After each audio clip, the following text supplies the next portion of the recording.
Mga kapuso, pinuna rin ng ilang mababatas ang viral performance ng drag queen na si Pura Luca Vega na may temang pangrelihiyon. Kabilang sa sumita ang unang transgender woman sa kamera. Nagpahayag din ng pagkadismaya ang CBCP. Yan ang tinutukan ni JP Soriano.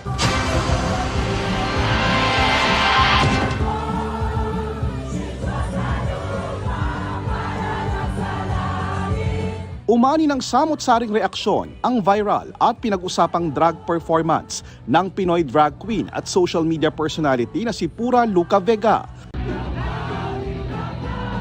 Kung saan nakakostume siya, nakawangis ng kasuotan ng itim na Nazareno habang inaawit ang tila upbeat at remix version ng The Lord's Prayer o Ama Namin.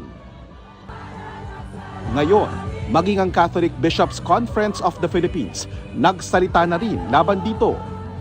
Yung mga religious elements or sacred elements ng religion ay hindi mo naman ginagamit for secular purposes.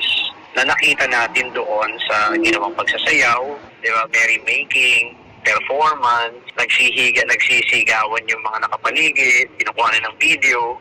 Lalabas talaga, ito ay mockery ng religion, ng faith. And then it's bordering on profanity also. And even blasphemous or sacrilegious.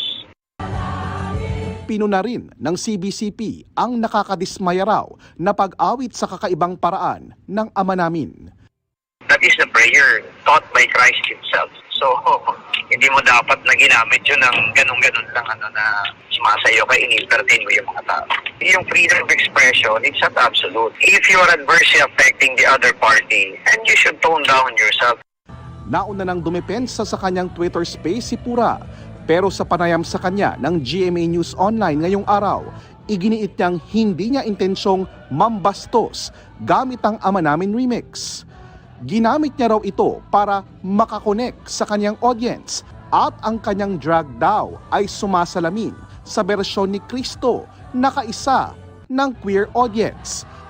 Ang kauna-unahang transgender woman na mambabatas mula sa Bataan na si Representative Geraldine Roman, sinabing kasiraan ang ginawa ni Pura sa LGBTQ community. The mismong figure ng Jesus Christ at saka yung Lord's Prayer, anuhin mo ng gano'n, hindi tama yun. Hindi talagang nananadya yan. Ang masakit dito, nalilihis yung usapin from plain disrespect for the sensibilities, religious sensibilities of other people. Nalilihis na pupunta sa gender issue. Sabi naman ni Senator Risa Ontiveros, bilang isang mananampalataya, nakakalungkot daw ang pangyayaring ito. Gayunman, hindi raw dapat gamitin ang issue para itanggi ang karapatan at proteksyon ng LGBTQIA+ community. Kinundi na rin ni Senate President Juan Miguel Zubiri ang video na aniyay kalapastanganan. Sa isang Twitter post, sinabi ni Pura na naiintindihan daw niya kung tawagin ng mga tao na kalapastanganan, nakakasakit o nakakadismaya ang kanyang pagkatanghal. Pero hindi raw nila dapat diktahan kung paano niya dapat gawin ang kanyang pananampalataya o ang kanyang pagtatanghal. Para sa GMA Integrated News, JP Soriano, nakatutok 24 oras.